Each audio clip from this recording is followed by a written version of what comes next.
name is Nathalie Joachim, and welcome to Chamber Music America's First Tuesdays. In my practice, beyond just being a performer and a composer, I really, specifically lately, have been deeply devoted to the idea of exploring narratives and what that means in both a musical context, but also as it relates to research and really understanding how all of our stories fit together. And so it's about exploration, self-exploration, but in the process of exploring myself, also understanding much more every single day about how we are all connected to one another. So a question I think that comes up a lot is, sort of how did you even start doing projects like this? And for me, my own journey, I think, was very specific in that I was always really attracted to this idea of collaboration and also, or more specifically, interdisciplinary collaboration. The second that I entered the halls of Juilliard and realized that there were dancers who would interpret sound in a totally different way than my imagination could ever do, or theater actors who could interpret text in a way that, I certainly could not do, my mind was blown, really, because I had been sort of steeped in this world of, I am an interpreter of sound, and that is something that is clear to me in my mind and makes total sense, and it would never occur to me to think about what to do with this sound physically or how to represent it visually, or all of that was a mystery to me and quite interesting. And so I always wanted to sort of get into the brains of people who were adept at interpreting art and different concepts in a different way than I ever would. And so that idea of collaboration, not to mention the fact that to me also just, in terms of musical collaboration, chamber music is so huge in my life. And not only that, but the idea of, I have this concept of classical music. What is it like to be a jazz artist? What is it like to really try to speak this language with somebody who speaks it in a very different dialect than I do? And so for me, that was always super exciting. And that's kind of how I landed where I am now and in terms of working in these collaborative ways. But I will say that the thing that is very important, whether you're a person who's driven to think that way or not, is to understand that, in music, in any performance, you are a physical being on stage, whether you want to acknowledge that or not, and I think in theater and in dance, they really work in an art form where they can't really separate themselves from being from occupying the physical space. And in classical music, we're often encouraged to sort of separate ourselves from the thing that we're producing, right? And to me, I feel like you have to remember that people are gathering in a space and they're showing up and you are a part of their experience. You really are. So what for me the most valuable performances have been ones where you feel like people are sharing a piece of themselves as well, but it's not, and that's wonderful, and it's also like not that much of a stretch then to think, hey, what happens if you take the music stands away? What happens if you put yourself in a different space on stage? What would happen if the lighting were different during this moment? And so I think it's much closer than most people realize to sort of step into this extra musical world. If you think about it as shaping an experience for your audience that is as much visual as it is sonic as a musician. And so just a few small touches could really change somebody's experience entirely, whether it is adding video or adding a little bit of lighting, or playing the performance completely in the dark, if that's the case, or what does it feel like to be memorized in a different space on stage. And so I encourage people to sort of push themselves into that, because I think it does really change your sonic experience if your visual experience also is changed. And it's your job. It also is your role. You're on stage, so play with that space,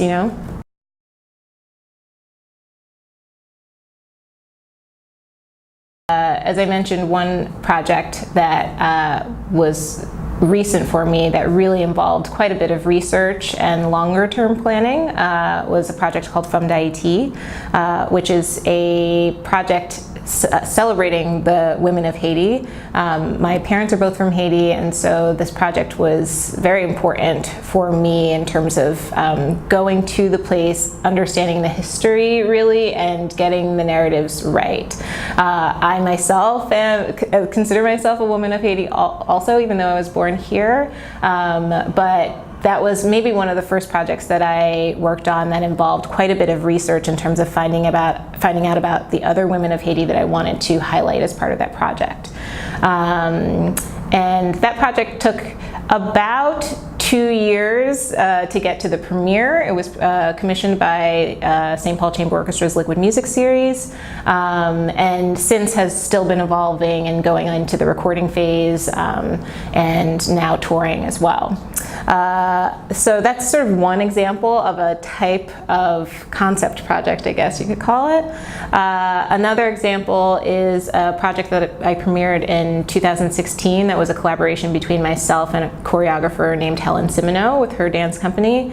And that project also was deeply related to our understanding of having a sort of duality of heritage, not just in sort of physical space, but also in a sort of exploration of ourself, and a duality in language, and sort of feeling like you're having to have to divide yourself between two cultures. And so that was actually deeply personal and about the two of us understanding each other's experiences and how that could come into play together on stage, her with movement and me with sound.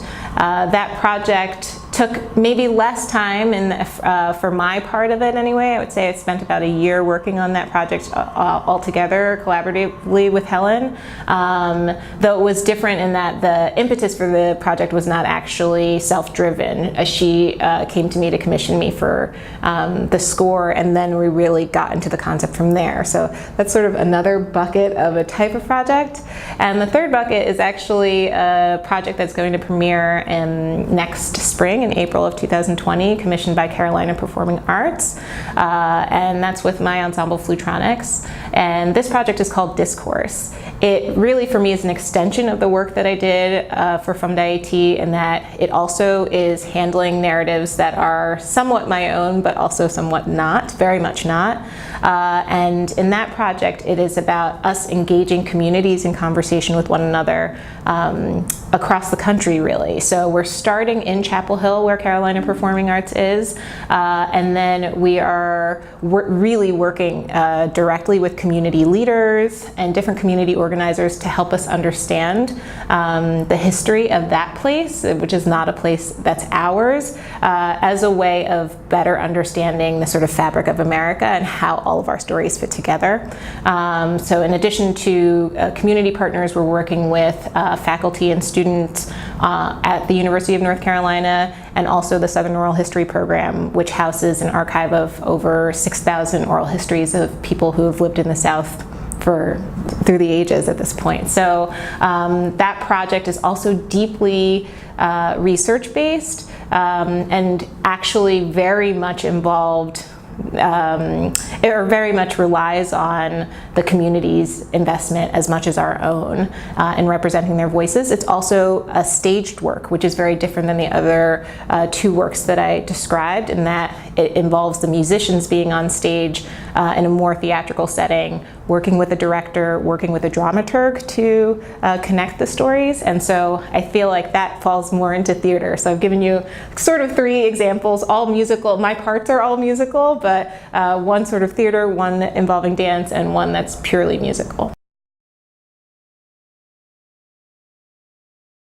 So I think one of the biggest challenges in going into work that is really extra musical is understanding how that really comes together. I think, as a musician, you learn a lot, I think, about programming, how to put on a recital. From there, it's very easy to sort of move into contracting, how to if you're going to put on something beyond a recital or something that involves ensembles or anything beyond you and maybe one other collaborator, that is a really easy extension. I think because really that's sort of bare bones. All you have to think about is what music are we going to play, how much money do we have to pay everyone, how many rehearsals do we need to have, and like where are we going to do it, right? There's not all that much more that goes into that. I mean, there is. I'm making it sound simple, but of course, it's a sort of simple version,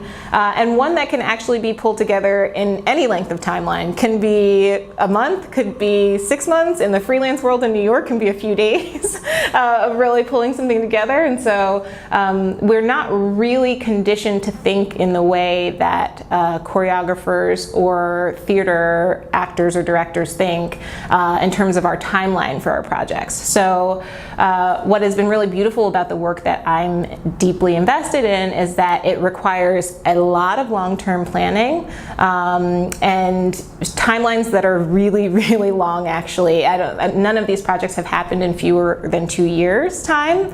And a lot of that involves a lot of conceptualizing and getting your thoughts and organizing yourself on paper before you really start doing any of the work. So the creative work is one thing, but making sure that you have thought through and actually written down your budget to understand how much money you're going to have to raise, all of the people that need to be paid, all of the things that you'll need. Do you need props? Do you need costumes? Do you need tech time in a theater? And what that schedule looks like, and those all add up to dollars. To me, time is money. So really coming up with a budget that makes sense and is feasible is, I think, the very first step. For a lot of people, that's daunting because it can often be a very large sum of money if you're really counting all of the dollars. But it is also one of the better ways to approach funders. If you have actually written down your full concept for your piece and that it's not just an idea in your head, but that you've really thought through conceptually what it will involve to realize your dream or your idea, and then actually taking the time to write down all of the dollars that you need to make it happen. I think the thing that makes it less scary is that a budget is just a plan, right? It's maybe it starts as an ideal and it's something that is flexible, that you can shift as the project continues to take shape. Whether that means, maybe you've gotten less funding than you thought, so what do we do now? But it's great to have that plan from the beginning for, what the ultimate goal would be. And then you have something by which to sort of adjust your plan as your timeline continues. I think the other important thing about that is realizing that there can be, I think, in dance and theater, people are used to really working in phases. When I first worked with Helen, one of the things that she said was, I was so eager to get to the premiere. And she was like, oh, but the premiere is really just the first draft of the piece, isn't it? Which, musicians don't really think that way. But there is such a way to work as a musician where you can think of working towards a larger scale project in phases as well. So maybe you don't have to have, $100,000 up front just to put a number out there, but maybe, $10,000 or $15,000 gets you started on a pretty good path through a year's planning of a project. So a good place to start.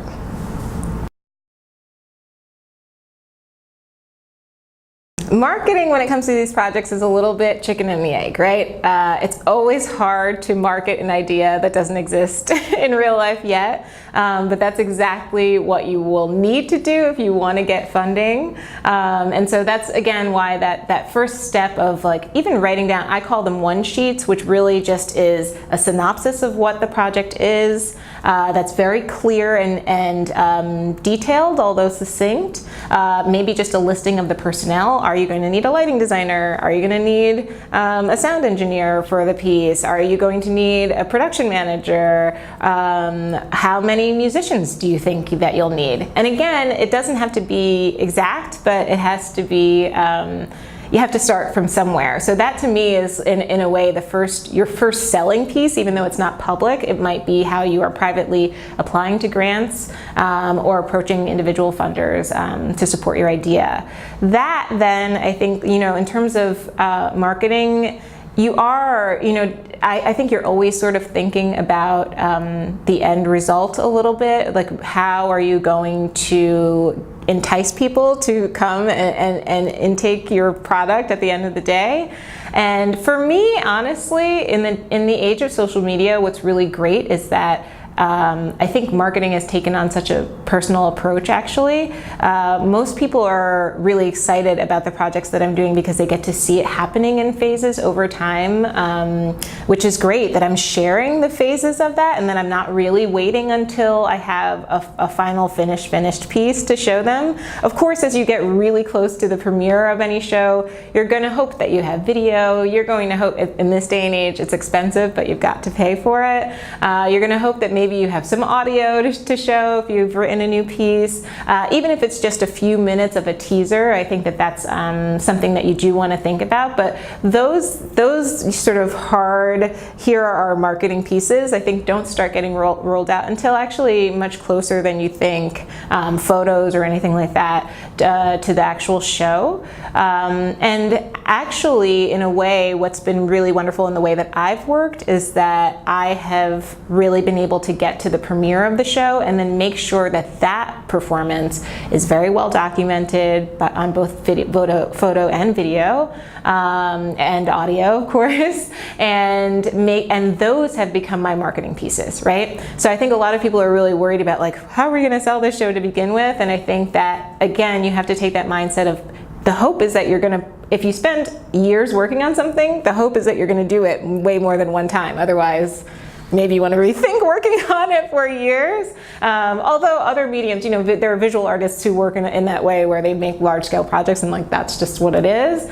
Or even performance art pieces that are experiential for just that one time. And that's a form of working. I think, it's not my expertise, but the projects that I work on, I really hope to have them continually consumed, even if they're changing form, right? And so I really look at that first performance as an opportunity to document that, to get my sort of beautiful documentation of it.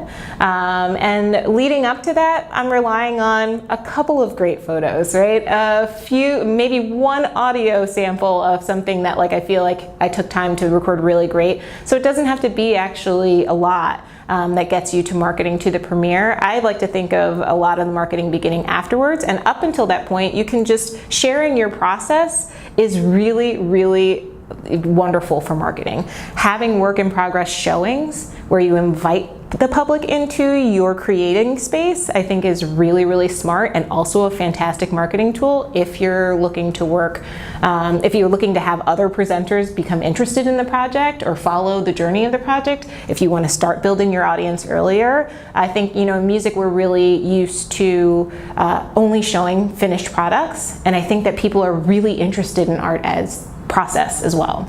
And to me, that's fantastic marketing, and having somebody take a few iPhone videos at a work in progress showing is also a great way of showing people, of getting people interested in what you're doing. So maybe I don't approach marketing for any of the three types of projects that I really focus on working in differently.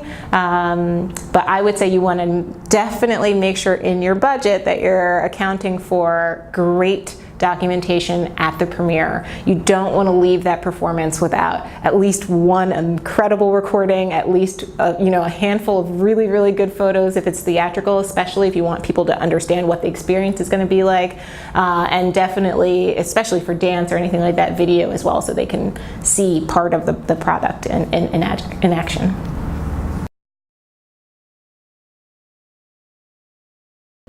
Audience is a really interesting thing,